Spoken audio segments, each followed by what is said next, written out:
Imaginez, je ne vous souhaite pas, imaginons pas vous, mais imaginons qu'une femme soit violée. Est-ce qu'on demande? Est-ce qu'on tient compte de sa demande? Donc on la considère comment, cette femme? Comme un objet.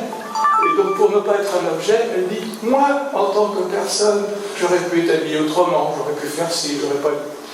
C'est pour sauver quelque chose de la subjectivité que les victimes disent, je suis coupable, je suis responsable, j'aurais pu faire autrement. Donc au tout début, il ne faut pas leur dire, non, tu n'y es pas. Ça veut dire que tu n'es rien du tout. Vous avez compris? Donc c'est une explication simple. Il y en a une autre qui est connue, c'est celle de Ferenczi, qui dit que quand on n'est pas un très très grand pervers, parce qu'il n'y a pas que des pervers qui sont violeurs, hein, vous savez bien, hein, on a une part de culpabilité quand on fait le viol et que la culpabilité est projetée sur la victime.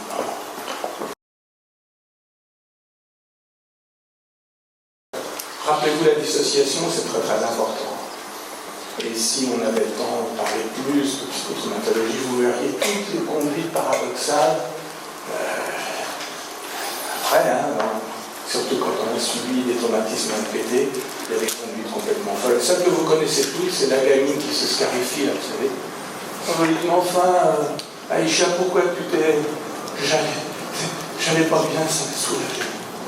Pourquoi? Parce que c'est une conduite dissociante. Maintenant, on va parler de la crise, puisque, évidemment, on est là pour le briefing, et nous, on considère, Anissa et moi, que c'est plutôt une technique de gestion de crise qu'une psychothérapie. Vous comprenez, au début, moi aussi, je crois que c'était une psychothérapie, j'en ai fait par l'état de débriefing. Vous allez faire une psychothérapie, vous, à une salle comme vous, là, qu'on va convoquer, en 3 heures ou 4 heures, c'est aberrant, hein. C'est une technique de gestion de crise. Alors, première question, qu'est-ce qu'une crise? Qui peut me donner une définition de la crise? C'est quoi une crise, d'après vous? Allez là, chez vous, hein, vous êtes tous résidents, vous connaissez bien, il n'y a pas d'honte, il n'y a pas de chouma. Alors, c'est quoi une crise? Mon cher collègue, c'est quoi une crise pour toi? C'est un état d'urgence. C'est un état d'urgence, mais pourquoi il y a une crise? Un état de vulnérabilité. Hein? Un état de vulnérabilité. Ça crée un état de vulnérabilité. Bien sûr, ça doit créer, mais pourquoi il y a une crise? Détresse. Pourquoi nous, en France, il y a une crise du chômage? C'est pas pour un gars. Voilà, qui c'est qui a répondu ça? J'espère. Oui, t'as raison. Une crise, c'est une situation compliquée, déstructurante, pour laquelle on n'a pas de réponse. Est-ce qu'on est capable, par exemple, pour le terrorisme, de prévenir vraiment les attentats terroristes? Parce qu'on ne dirait pas de crise. Si on savait faire, il n'y aurait pas de crise. Mais c'est une carence, soit de moyens matériels. Alors, par exemple, moi, la première crise que j'ai affrontée humaine, c'est les attentats de 1995. Vous vous rappelez le GIA, les bombes dans le métro, tout ça, un petit peu jeune, peu importe. Eh bien, par exemple, à Saint-Michel, c'était pas une crise médicale pour moi. Il y avait plus de médecins, d'ambulances, tout ce que vous voulez, de places dans les hôpitaux, que de victimes. Donc, c'était pas une crise médicale. Ah, une crise sociale, oui. Parce que la crise sociale, c'est la même qu'aujourd'hui ici. On peut mettre une bombe dans le métro. Quand il y a une crise, en général, on va choisir un bouc émissaire. C'est quoi un bouc émissaire? Hein? Quelqu'un qui ne peut rien. Quelqu'un qui est pour rien. C'est exactement ça. Autrement, il est coupable ou en partie responsable. Le bouc émissaire, il est strictement pour rien. Strictement pour rien. Mais tout le monde ne peut pas être un bouc émissaire. Pour être un bouc émissaire, il faut être contre-typique. Nous, on aime les gens stéréotypiques, les gens comme nous, qui pensent comme nous, qui sont habillés comme nous, qui ont la même religion que nous, tout ce que vous voulez. Ceux-là, ils sont stéréotypiques. Les autres, on ne voudrait pas être comme nous. Alors c'est les étrangers, c'est les mécréants pour certains, c'est les mal foutus, les SDF, les pauvres, les juifs, les arabes, les je sais pas quoi. Voilà, ça, c'est des contre-types. On leur attribue un crime épouvantable. Évidemment qu'ils n'ont pas commis, puisque, comme vous disiez, ils sont complètement innocents. Et puis ce qui est horrible, c'est qu'ils font l'unanimité contre eux. Tout le monde se met contre eux de façon mimétique. Et c'est extraordinaire. Ça résout transitoirement la crise. Vous êtes tous psychologues, vous connaissez Oedipe. Voilà bouc émissaire formidable. Il y a une crise épouvantable à Thèbes, puisque les femmes ne font plus d'enfants. Là, c'est la crise maximum. Hein. Alors on va choisir un contre-type. Et il dit que c'est le contre-type parfait, figurez-vous. C'est un étranger, il n'est pas né à Thèbes, et en plus il est boiteux, parce que vous savez, quand il était petit, on l'attachait par les pieds pour le faire. Vous voyez, c'est un boiteux, et en plus, c'est un étranger, parfait comme bouc émissaire. On lui attribue, on ne peut pas faire pire, il a tué son père et a couché avec sa mère, franchement, si vous connaissez pire crime que ça, et il fait l'unanimité contre lui. Et lui, il n'est pas crucifié comme Jésus, il n'y a pas de campagne de presse pour le virer, lui, il se crève par exil, les yeux tout seul. Le prophète Mohammed est obligé de partir de la Mecque, rappelez-vous, parce qu'il est tout le monde contre lui, à un moment donné. Vous voyez? Donc c'est ça, le bouc émissaire. Alors pourquoi on parle de bouc émissaire? C'est parce que dans un débriefing, parfois, surtout si c'est dans un petit milieu chez les pompiers, parce que les pompiers souffrent, le flic, quand ça se passe mal, c'est à cause de lui ou d'elle qu'elle a fait. Il faut le protéger. On protège un bouc émissaire comment? En expliquant ce que je vous ai expliqué, c'est simple comme bonjour. En général, pour réparer une victime globalement, il y a 3 étapes qui sont toujours les mêmes. Il faut bien les avoir dans sa tête, parce que même quand on fait des débriefings, il faut toujours penser à ces 3 étapes. La première étape, c'est la reconnaissance. Et bien sûr, quand on fait un débriefing, c'est les autorités qui vous quelque part en disant « vous avez souffert, on est là pour vous aider, etc. » C'est une grande reconnaissance. Mais cette reconnaissance passe par la victime elle-même. Imaginez une Malienne excisée. Elle ne va pas considérer qu'elle est victime. Dans l'excision, c'est pas rien. Mais en Tunisie, elle sera victime d'un crime épouvantable, mutilation. Hein? Vous voyez, c'est très culturel. Alors évidemment, il faut que la victime se reconnaisse comme victime. L'évitement dont vous a parlé Anissa, des fois, ça gêne un peu la reconnaissance, parce qu'on ne peut pas en parler. Mais se reconnaître comme victime, c'est très très bien, mais si nous, les médecins, si la famille, si les proches, etc., ne font pas bien leur boulot, ne la croient pas, etc., c'est foutu. Donc vous voyez, la reconnaissance doit aller jusqu'aux politiques, jusqu'à l'Assemblée nationale, pour qu'il y ait un texte, une loi et un règlement. Autrement, vous êtes foutu. Deuxième point, un petit nombre de victimes sont psychotraumatisées, même si c'est celle-là qui nous intéresse, puisqu'on est tous psy-médecins ici. Celle-là ont peut-être besoin de soins. Est-ce que le débriefing est un soin? Franchement, je le crois. Même si ça peut avoir des effets positifs. Et puis enfin, la dernière chose, qui est très importante, en général, d'attentats, c'est plus jamais ça. Les victimes, en général, elles veulent que ce qui leur est arrivé à elles n'arrive pas aux autres. Et par exemple, vous voyez une gamine qui va en France, c'est pareil ici sûrement, hein, elle dit voilà, je porte plainte contre mon oncle, mais pas pour moi, hein, parce qu'il s'approche de ma petite nièce et je ne veux pas qu'il lui arrive ce qui m'est arrivé. Vous voyez? Et où les associations d'anciennes victimes qui œuvrent pour qu'une meilleure loi, meilleure reconnaissance, indemnisation, que sais-je, voilà. Hein. En général, les lois progressent grâce aux victimes et leurs associations, pas grâce à nous.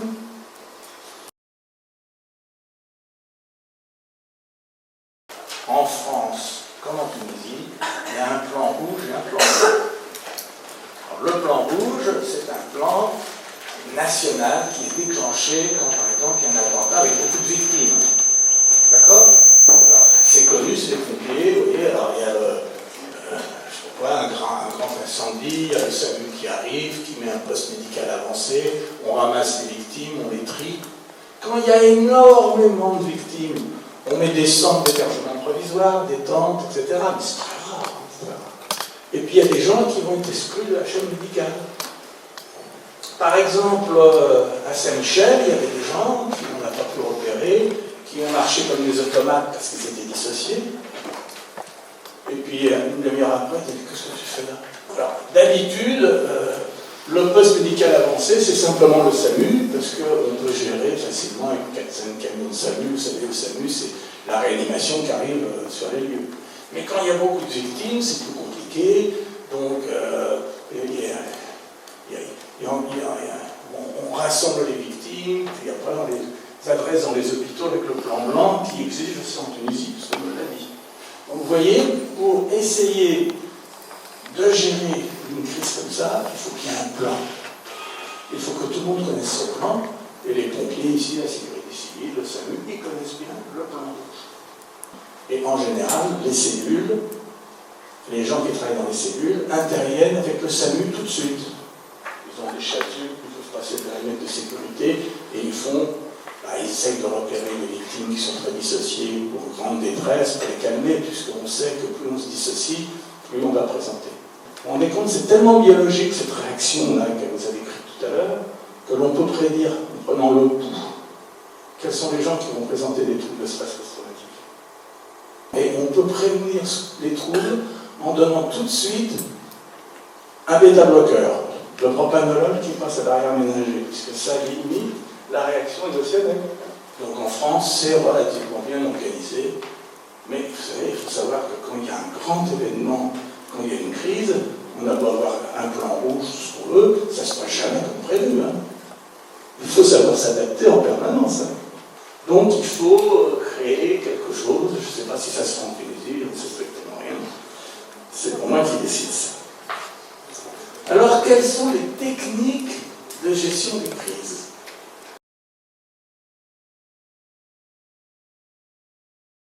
C'est archi connu, ça s'apprend dans des écoles, Sciences Po, voilà, tout ça, les écoles de commerce. Mais est-ce que ces techniques de gestion de crise, c'est pas tellement fait pour les victimes? C'est fait pour gérer une crise médiatique essentiellement. Quand il y a des cours sur la gestion de crise, on va sortir tout ça. Pour nous, ce qui est important, la seule façon de gérer les crises quand il y a des êtres humains qui souffrent, parce que pour le coup là ils souffrent, c'est la reconnaissance, l'exigence de vérité, la transparence. Alors des fois la reconnaissance c'est un peu compliqué, parce que par exemple si c'est un problème d'État, il y a des pressions, parce qu'il y a des choses, des secrets, secrets d'État, secrets militaires, tout ça, eh bien il faut dire non parce que c'est compliqué. C'est compliqué, il faut bien expliquer à M. le ministre de l'Intérieur, ou je ne sais pas qui, au président, que si on veut apaiser la crise dans le cours humain, il n'y a que cette méthode-là qui marche. Et le débriefing, on le fera 48 ou 72 heures après. On va rentrer dans les détails. Et vous voyez ce que c'est qu'un plan de crise. Et bien, si c'est un plan national, c'est la même chose. Qui intervient, ta cellule, avec qui, avec quoi, comment, qui la déclenche, qu'est-ce qu'ils font, qui organise le débriefing, comment on contacte les victimes, comment on les prévient. Il faut tout prévoir. Autrement c'est de l'improvisation permanente et on n'arrive pas à grand-chose. Évidemment, on commence par un débriefing technique. Vous avez compris. Alors, vous allez, ceux qui seront choisis au sort pour être les autres les plus compétentes, vous allez vous réunir pour savoir quelles explications vous allez donner aux gens du musée, puisqu'on a choisi de débriefer les gens du musée qui ne vont pas bien. Même certains qui n'étaient pas là, mais par contagion, ils ne vont pas forcément bien non plus. Alors les autorités compétentes, qui doivent être là, l'exigence de vérité, les renseignements sur le réseau, ça peut être un but préventif, et en général, il faut remettre aux gens un petit manuel, un truc qu'on a construit, en rappelant que je vous montrerai des exemples. Parce que tout ce qu'on a dit, expliqué dans cet état émotionnel, c'est pas bon dans ma chose. Alors, le débriefing dit psychologique,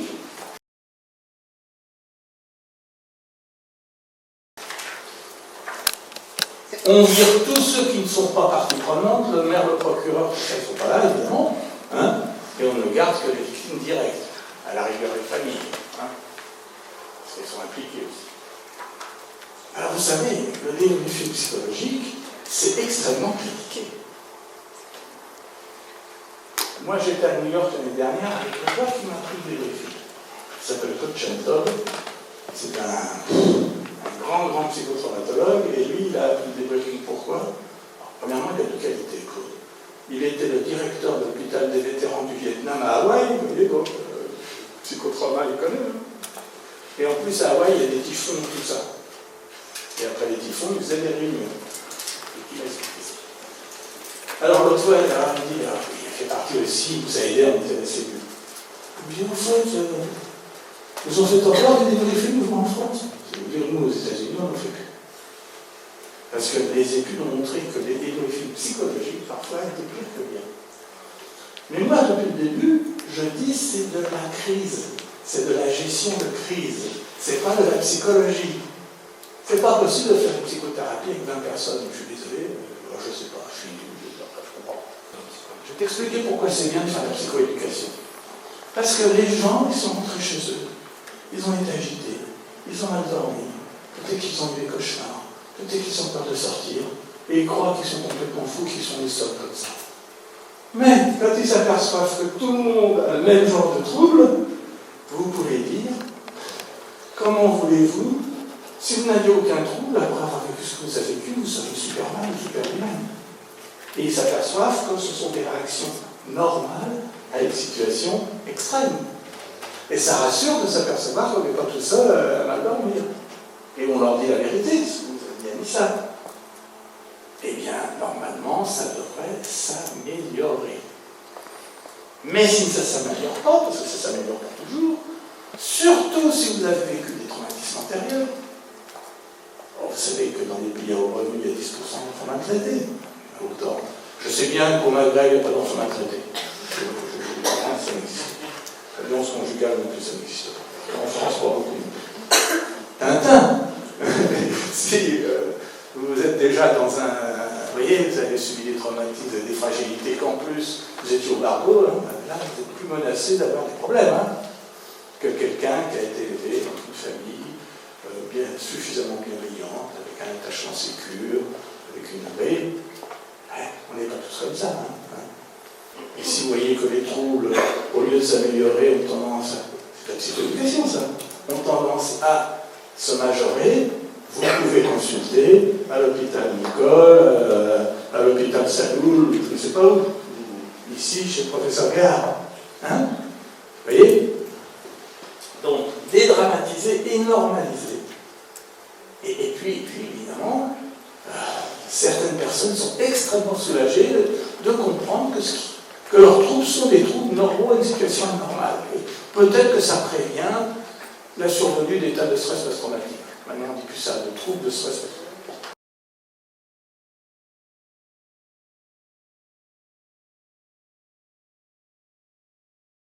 Et monsieur Saïf, moi je travaille aussi psychologue. Donc, nous voudrions présenter nos condoléances aux familles des victimes et nous souhaitons que le décès vont s'en remettre. Donc, je vais commencer par donner la parole à Madame Malaina Tsipi, chef du cabinet. Bonjour à tous, merci de votre présence. Je suis le chef de cabinet ministériel, ministère de l'Intérieur. Je suis là pour vous apporter quelques informations suite aux attentats qui nous ont tragiquement touchés. Tout d'abord, je présente mes condoléances aux familles, à vous tous qui avez subi une perte tragique. Alors, première information, vous avez que les deux terroristes réalisés par notre équipe. Nous avons nous aussi subi une perte.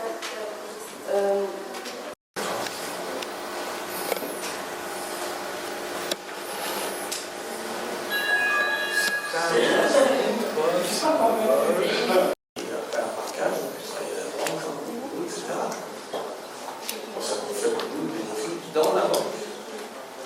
Même si on dit, il y a le chef de sécurité qui pourrait s'il a vivre ici, quoi, tout ça, des mesures à prendre pour éviter. Vous savez bien que c'est toujours après l'accident qu'on met le feu rouge, le stop, c'est connu. Ça, c'est plus jamais ça. Rappelez-vous, reconnaissance, soins, guillemets, bref, ce sera des soins, même quand vous avez besoin, et plus jamais ça. Moi j'ai une question par rapport à la temporalité. En fait, quand est-ce est-ce qu'il faut faire le briefing par rapport à l'accident et au traumatisme? Idéalement, ce qu'on dit, c'est 48 à 72 heures. Pourquoi 48 à 72 heures? Dès qu'il y a l'accident ou la catastrophe ou la crise, enfin pour nous, le travail commence à ce moment-là, parce qu'on est à la récolte de l'information et le plus important, c'est d'être prêt. Si on n'est pas prêt à 48 heures, si on n'a pas assez de monde, c'est pas la peine d'aller parler pour dire n'importe quoi, pour être hésitant devant des personnes demandeuses de l'information, demander d'être rassurées, etc.